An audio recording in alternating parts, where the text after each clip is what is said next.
Continuando un poco con el tema de bioenergética y con la distribución de la energía en nuestro cuerpo a través del sistema nervioso central, vamos a empezar a ver un concepto clave, y es que hay una serie de puntos de distribución energética o cajas de distribución hacia donde llega la energía y se reparte o se canaliza hacia distintos órganos del cuerpo. Digamos, estos puntos de distribución energética lo que nos permiten es que si colapsa un punto, no colapse toda la estructura, porque sencillamente cada uno tiene una serie de reguladores de energía que nos van a permitir que el cuerpo vaya funcionando de una manera en la cual si no me funciona un punto está el otro, pero no se afecte todo el sistema de manera única o unilateral por algún tipo de falla energética.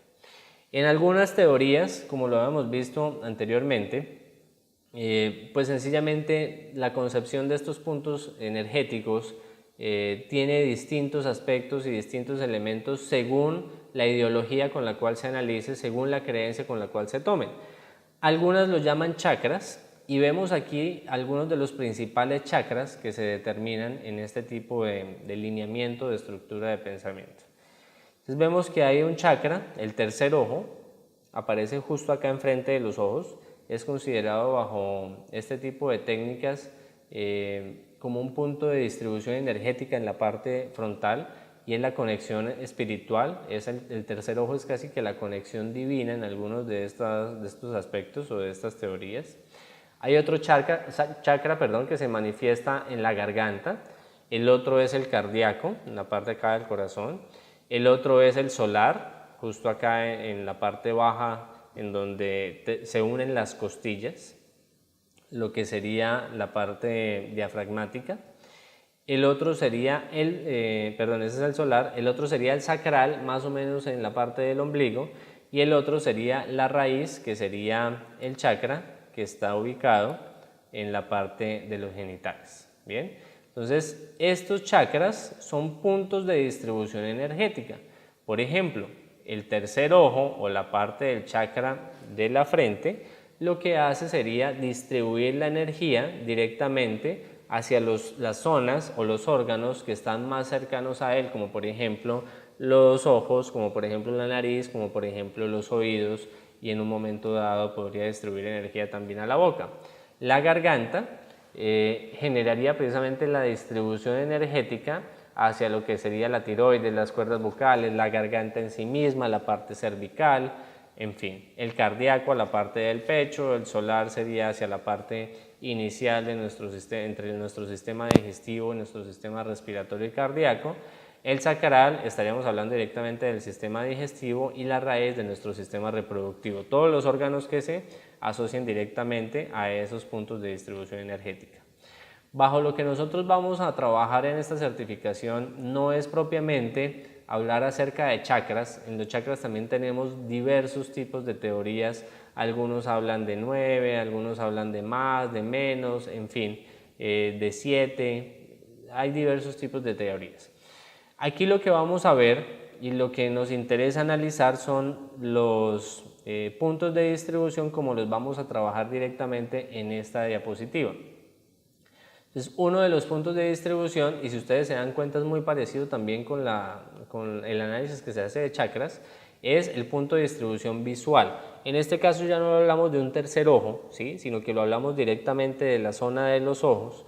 Incorporaría también pues el tercer ojo cuando lo hablamos o lo vemos desde el punto de vista de los chakras, y es el punto de distribución que me va a permitir a mí entender nuestro entorno y entender nuestra realidad.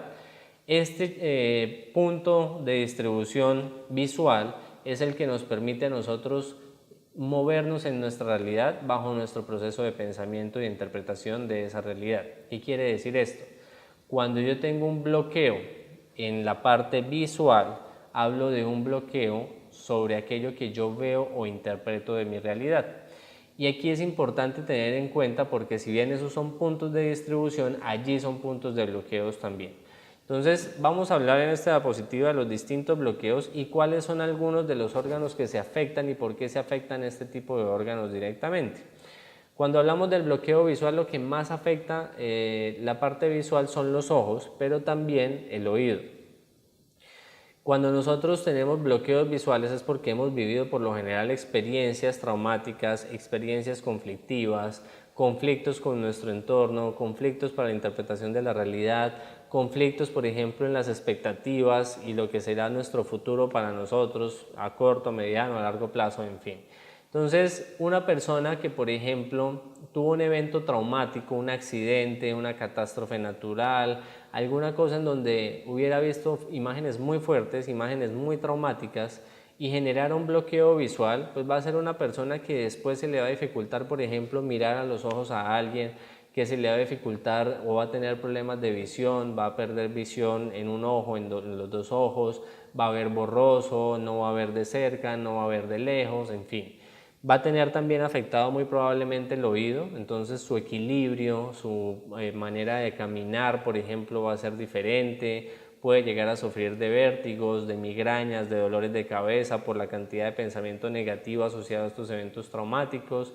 Entonces, todas las enfermedades que se den hacia la parte de interpretación, que serían los ojos, que serían los oídos y también en muchos casos la nariz, van a estar dadas por cosas que la persona vio en un momento dado de su vida y que le generan un traumatismo, o aquellas cosas que vivió y vio en un momento dado de su vida que le impiden tener la tranquilidad de un futuro, de un momento presente o algo en donde se puedan desenvolver de mejor manera. El otro bloqueo que se suele generar es en el punto de distribución oral. Hablando de punto de distribución oral, hablamos directamente de la boca, la quijada, el mentón y un poco la parte del cuello en la parte alta. Bien, esto sería la parte de distribución oral, de la nariz hacia abajo, de la nariz hacia arriba sería la parte de distribución visual. Y como lo hemos hablado también en los procesos de certificación, la parte oral directamente se asocia o se relaciona a la etapa de desarrollo oral del niño. Y esa etapa de desarrollo oral es cuando lacta o es amamantado por su madre y tiene una connotación de relación afectiva. Entonces la etapa oral del niño es la etapa de desarrollo afectivo del niño. Y en este caso, cuando se dan procesos, por ejemplo, de carencias afectivas, de traumas afectivos, de conflictos afectivos, suele generarse problemas orales y suelen generarse problemas, por ejemplo, en la mandíbula. ¿Cuál es un indicador de un problema oral? Cuando la persona, por ejemplo, tiene muy pronunciada, manifestada la parte de la mandíbula y los músculos son muy visibles en su movimiento. Entonces yo tensiono mandíbula y mis músculos empiezan a moverse. Tengo muy, ¿cómo lo dijera? Llamativa, muy pronunciada la capacidad muscular de mi mandíbula y muy fuerte la parte de la mandíbula, muy salida, muy prominente. Allí se puede evidenciar que hay un bloqueo oral. ¿Cómo puedo evidenciar los bloqueos visuales? Cuando, por ejemplo, la persona no mantiene la mirada, cuando la persona mira mucho tiempo hacia abajo o siempre está como mirando hacia otro lugar pero no se enfoca en algo, cuando la persona tiene problemas de visión, por ejemplo. Aquí en esto es cuando la persona manifiesta ese tipo de comportamiento principalmente en la mandíbula. En algunos casos mentones muy fuertes también, muy pronunciados, pueden llegar a manifestar algún tipo de bloqueo.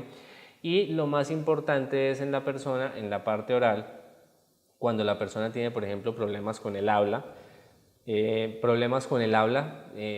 diversos tipos de problemas con el habla, por ejemplo, personas que son muy grandes, muy acuerpadas, muy robustos y tienen una vocecita muy fina, por ejemplo. Ese es un problema que me daría a entender en un momento dado que hay un conflicto oral, que hay un conflicto de lo que sería la recepción de cariño y la manera de expresar ese cariño, o cuando son personas muy delgadas, muy pequeñas y tienen un tremendo vozarrón. También puede ser un conflicto directamente asociado hacia algo de tema oral. Cuando se manifiesta mucha resequedad, cuando se pierde la voz. Y aquí viene un punto clave. La gran mayoría de vicios, por ejemplo, el alcohol, el cigarrillo, la marihuana, la comida, por ejemplo, que también puede llegar a ser un vicio, si nos damos cuenta la manera en la que estamos sujetos a esos vicios es a través de la parte oral. Por lo general, esos vicios a nivel psicológico se relacionan con carencias afectivas o carencias en su desarrollo afectivo. Entonces, cuando tenemos vicios orales, implica también un bloqueo en la parte oral. Están los bloqueos cervicales, que es ya directamente toda la parte del cuello, parte frontal, parte posterior, del cuello, y allí los órganos que principalmente se afectan, la garganta, las cuerdas bucales están compartidas con el tema oral también. La parte posterior del cuello, aquí es donde se generan la mayor cantidad de espasmos, por ejemplo, problemas cervicales, cuando tengo problemas en la motricidad, cuando tengo accidentes, cuando tengo golpes, cuando tengo algún tema, algún traumatismo cervical que me impide la movilidad, es parte de los conflictos que se dan a nivel de bloqueo cervical. ¿Y por qué se dan estos bloqueos cervicales? El cuello suele ser tenido como inconscientemente como la capacidad de resolver conflictos, como la capacidad de canalizar mi energía, y en estos casos son bloqueos que se manifiestan a través de la impotencia, impotencia de hacer algo, impotencia de resolver una situación, impotencia, por ejemplo, de afrontar una crisis, afrontar una quiebra, afrontar una separación. O sea, cuando yo no siento que tengo la capacidad, la vitalidad, la energía o la posibilidad de resolver alguno de estos conflictos, me empieza a generar problemas y bloqueos a nivel precisamente del cuello. Por ejemplo, cuando no quiero o tengo impotencia de ver el pasado, entonces empiezo a generar problemas de tortícolis. Entonces, si tengo problemas para mirar hacia la derecha, hacia atrás, van a ser muy probablemente problemas relacionados al trabajo, a los hombres, al dinero, etc. Si tengo problemas, por ejemplo, para mirar hacia la izquierda, van a ser temas relacionados a la mujer, a las emociones, a los sentimientos, a la pareja, si es femenina, en fin. Entonces, la impotencia genera precisamente bloqueos o disfunciones en la irradiación de energía en tema cervical. En tema pectoral, este punto de distribución pues tiene múltiples órganos, las mamas, por ejemplo, en caso de hombres y de mujeres, porque ambos tenemos. En el caso de las mujeres genera un problema mucho mayor porque los senos ya tienen una connotación mucho más fuerte con la identidad de género, con lo que sería el hecho de ser mujer, con lo que sería el hecho de ser pareja, de ser mamá, en fin. La espalda, el pectoral no es solamente la parte frontal, sino es también la espalda alta, donde estarían las escápulas, sería parte pectoral, es decir, dar la vuelta al cuerpo en este lado. Vendrían temas, por ejemplo, con el corazón, vendrían temas, por ejemplo, con los pulmones, que son los órganos principales que están allí. Y este tipo de conflicto pectoral lo que afecta directamente es el autoestima, el orgullo, y si es en la parte frontal, y si es en la parte de atrás sería la capacidad de cargar los problemas, las situaciones y las responsabilidades en la vida. Entonces, cuando se da un bloqueo pectoral, pues sencillamente se está dando porque mi orgullo, mi autoestima, mi valor propio o las cargas que yo me he hecho en la vida son las que me están generando algún tipo de problema. ¿Cuándo para el corazón? Por ejemplo, ¿cuándo se afecta el corazón? Amor propio. Entonces, cuando me siento vulnerado, cuando tengo una emoción muy fuerte, que es una emoción que me supera la capacidad de reacción, puede darme un paro cardíaco, por ejemplo. Cuando amor propio, por ejemplo, en la parte alta del pulmón sería la libertad. Entonces, cuando me siento que no tengo libertad, cuando siento que tengo dependencia excesiva hacia alguien, cuando siento que no son tenidas en cuenta mis opiniones, ni mis actitudes, ni nada de eso, puedo generar un tema de poca libertad, poca expresión, y ahí se afecta el pulmón. Miren que una enfermedad común en los niños es, por ejemplo, el asma, pero el asma tiende a desaparecer de la pubertad hacia arriba. Hacia abajo, el asma sería un exceso de control de la familia, de los padres, pero ya cuando llega la pubertad, que hay más libertad, pues ya no necesariamente tiene asma. Entonces va pasando con la ganancia de libertad. Y ya ver un asma en una persona adulta pues es un tema bastante complejo, porque un asma en una persona adulta implica que aún siendo adulto no ha logrado su propia libertad. Entonces ahí habría que analizar diversos aspectos. Después de este bloqueo, que es el pectoral, sigue el bloqueo diafragmático. Perdón, vamos a verlo por acá. Bloqueo diafragmático, bloqueo abdominal y bloqueo pélvico. ¿Cuál sería el bloqueo diafragmático? El diafragma está justo acá, donde se unen acá las costillas. Este sería el diafragma. Y allí, perdón, me hizo falta algo. Las manifestaciones del bloqueo pectoral son manifestaciones en las cuales, por ejemplo, hay un excesivo o un tamaño muy grande del pecho en hombres o de los senos en mujeres, o por el contrario, un pecho muy reducido en hombres y unos senos muy reducidos en mujeres. Puede ser evidencia de algún problema dentro de un bloqueo pectoral. En las mujeres un seno muy grande o mucho más grande que el otro, por ejemplo, pueden haber diferencias en cuanto a temas de orgullo, de aceptación, de pareja, desarrollo con los padres. Cuando hay problemas de espalda, cuando hay problemas de escápula, cuando hay problemas en esas áreas, cuando la persona está muy encorvada, por ejemplo, también son manifestaciones de bloqueos pectorales.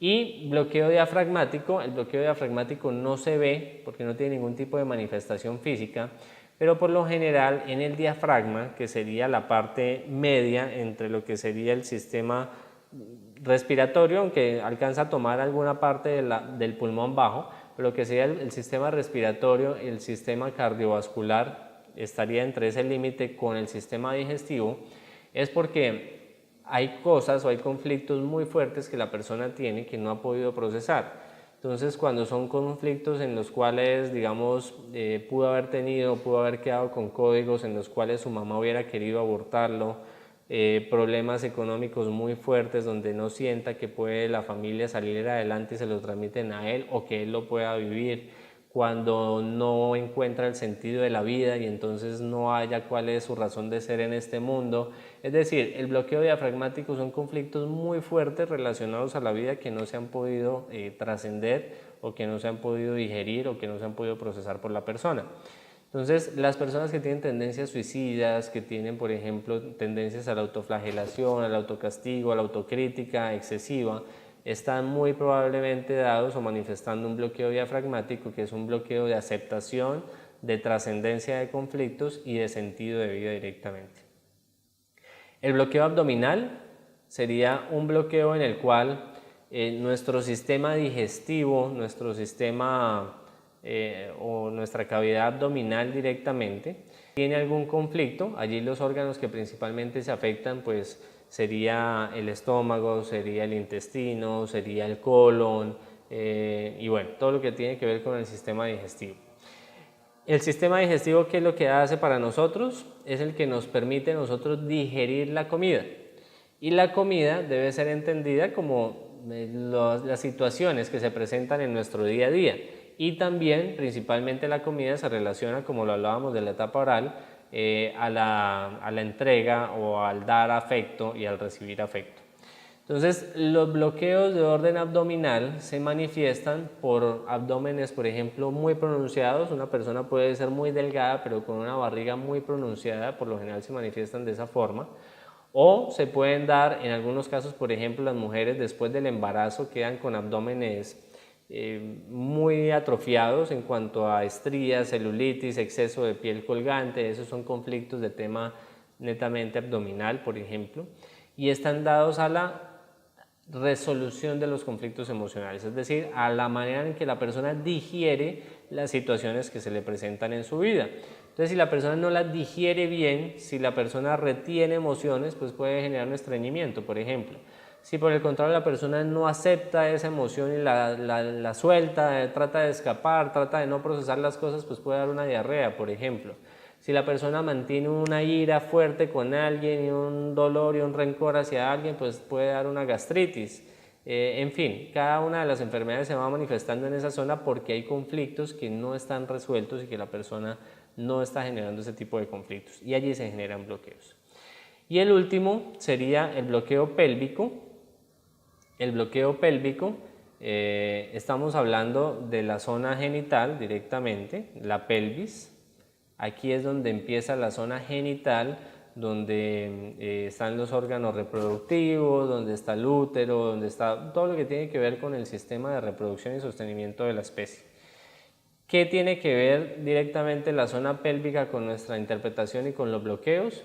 Pues todo lo que sea reproducción implica primero que todo pareja, implica de siguiente manera lo que sería el género como tal, si es hombre o si es mujer, implica el relacionamiento hacia su figura paterna o materna en dado caso, y todo lo que tiene que ver con lo que son los instintos y la sexualidad. También tiene que ver mucho como lo maneja y es el control del sistema reptil, en algunos casos con temas económicos, poder, estatus y ese tipo de situaciones.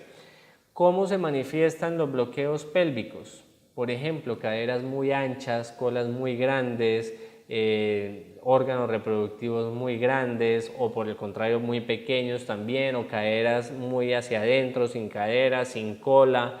Estos son bloqueos de orden pélvico. Y en algunos casos pues se extiende la manifestación hacia las piernas, con piernas demasiado gruesas. Por lo general las piernas muy gruesas están acompañadas de caderas muy gruesas y colas muy gruesas, por lo general. Entonces determinaría que hay un bloqueo pélvico en algún caso. Está también relacionado hacia temas de autoridad y aceptación. Por ejemplo, la cola o las nalgas reflejan la autoridad. A mayor tamaño va a ser porque la persona requiere más autoridad dentro de una relación, por ejemplo, o en su vida. A menor tamaño es porque requiere entregarle la autoridad a alguien más y no asumir ella su propia autoridad o responsabilidad. Y ese tipo de conflictos relacionados a la sexualidad, la pareja, la identidad de género y la autoridad están principalmente relacionados hacia bloqueos de tipo pélvico. Vamos después a ver más adelante en la interpretación de cada una de las zonas, pues ya un poquito más a profundidad qué significa cada una y qué tipo de enfermedades o manifestaciones puede tener cada una en cada zona del cuerpo. Muchísimas gracias y los invito a continuar viendo los próximos videos.